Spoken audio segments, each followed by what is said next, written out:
নমস্কার বন্ধুরা, আজ আমি আপনাদের লাল শাকের একটা হেলদি টেস্টি রেসিপি করে দেখাবো। আমরা তো সব সময় লাল শাক ভাজা করে খাই, তবে একটু অন্যরকমভাবে আজ আমি আপনাদের সাথে রান্না করে দেখাবো। সব সময় একঘেয়েমি রান্না না খেয়ে যদি আমরা একটু অন্যরকমভাবে রান্নাটা করি আর খেতেও যদি ভালো হয়, তাহলে ক্ষতি কি বলুন বন্ধুরা? তাহলে আসুন দেখতে থাকুন আমি এই লাল শাকের টেস্টি স্বাস্থ্যকর রেসিপিটি কেমন করে করি। প্লিজ বন্ধুরা, ভিডিওটি কিন্তু একটা লাইক দিয়ে ফুল ওয়াচ করবেন, না হলে বুঝতে পারবেন না আমি কিভাবে রেসিপিটি করছি। লাল শাক রান্নার জন্য এখানে আমি 2 আঁটি লাল শাক ভালো করে বেছে ধুয়ে পরিষ্কার করে নিয়ে নিয়েছি। আমি কিন্তু লাল শাকটা কুচি কুচি করে কাটিনি, একটু বড় বড় করে কেটেছি, কারণ এই রেসিপির জন্য একটু বড় বড় করে কাটার দরকার, না হলে কিন্তু একদম গলে যাবে। এখন আসুন রেসিপিটি শুরু করা যাক। রান্নার জন্য কড়াইয়ে আমি 1 টেবিল চামচ মতন সর্ষের তেল বসিয়ে দিয়েছি। তেলটা গরম হয়ে গেছে। এখন এর ভিতরে আমি টুকরো করে কেটে রাখা একটা আলু দিয়ে দেব, সাথেই দিয়ে দেবো একটু হলুদ গুঁড়ো, একটু লবণ। এখন আলুটা লাল লাল করে ভেজে নেব। আলুটা এখানে সুন্দরভাবে লাল লাল করে ভেজে নেওয়া হয়ে গেছে। এখন আমি এর ভিতরে দিয়ে দেবো একটু জল।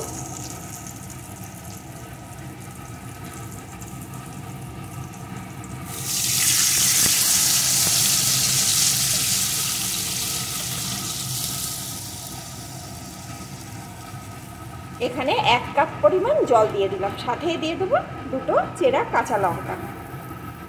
এখন এটা ফুটে ওঠা অবধি অপেক্ষা করব। ঝোলটা কিন্তু ভালো রকম ফুটছে।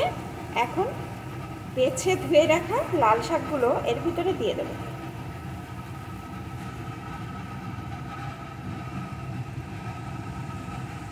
শাকটা অনেকটাই দেখাচ্ছে বন্ধুরা, তবে রান্না হওয়ার পরে শাকটা কিন্তু একদম কমে যাবে।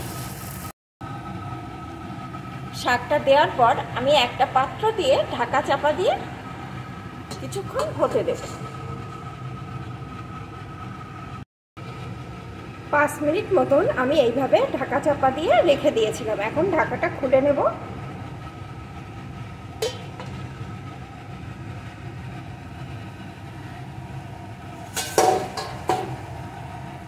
দেখুন বন্ধুরা, শাকটা কমে কতটুকু হয়ে গেছে আর জলটাও অনেকখানি শুকিয়ে গেছে। এখন ঢাকনা আর আমি দেব না, এইভাবে শাকটাকে একটু নেড়ে জলটাকে শুকিয়ে নেব।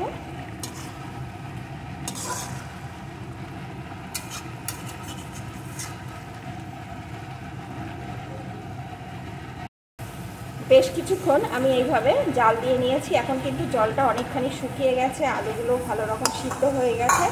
এখন এটা আমি একটা পাত্রে নামিয়ে নেব। কড়াইটা পরিষ্কার করে আমি 1 চামচ সর্ষের তেল এর ভিতরে দিয়ে দিয়েছি। তেলটা গরম হয়ে গেছে। এখন দিয়ে দেব একটা শুকনো লঙ্কা, দিয়ে দেব কিছুটা থেতো করা রসুন।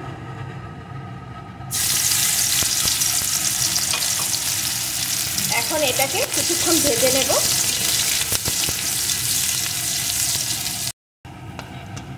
লাল লাল করে কিছুক্ষণ ভেজে নিলাম। এখন যে শাকটাকে আমি নামিয়ে রেখেছিলাম ওই শাকটা এর ভিতরে ঢেলে দেব।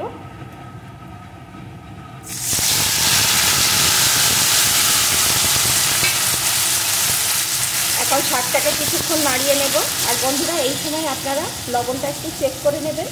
হলুদ কম হলেও শাকে কোনো অসুবিধা নেই, তবে লবণটা একটু ঠিকঠাক না হলে খাওয়া যাবে না। তাই আপনাদের যদি লবণ একটু কম লাগে এই সময় দিয়ে দেবেন। এখন শাকটাকে কিছুক্ষণ এইভাবে নাড়িয়ে নেব। তার মধ্যে আমি একটা মশলা রেডি করে নেব। মশলাটা রেডি করার জন্য এখানে গ্যাস ওভেনে আমি আরেকটা কড়াই বসিয়ে দিয়েছি। কড়াটা গরম করে যাওয়ার পর আঁচটাকে কমিয়ে দিয়ে দিচ্ছি একটু গোটা জিরে। আমার ওখানে শাকের পরিমাণ অনুযায়ী আমি এখানে গোটা জিরে দিয়ে দিলাম। এখন জিরেটাকে শুকনো কড়ায় এইভাবে নাড়িয়ে ভেজে নেব। অল্প আঁচে সুন্দর করে ভেজে নেব। খুব বেশি লাল লাল করবো না, একটা সুন্দর গন্ধ আসা অবধি অপেক্ষা করব। এখন জিরেটাকে ঠান্ডা করে গুঁড়ো করে নেব। মশলাটা রেডি করতে করতে শাকটা কিন্তু আমি অনেকখানি নাড়িয়ে রান্না করে নিয়েছি। আর এই শাক কিন্তু একটু এরকম মাখো মাখো টাইপের হবে। এখন এর ভিতরে আমি দিয়ে দেবো ভাজা জিরের গুঁড়ো। বন্ধুরা, আপনারা চাইলে একটু মিষ্টিও দিতে পারেন, যারা মিষ্টি মিষ্টি পছন্দ করে, তবে আমি দেব না। ভাজা জিরের গুঁড়ো দিয়ে দিলাম। এখন মিশিয়ে নেব।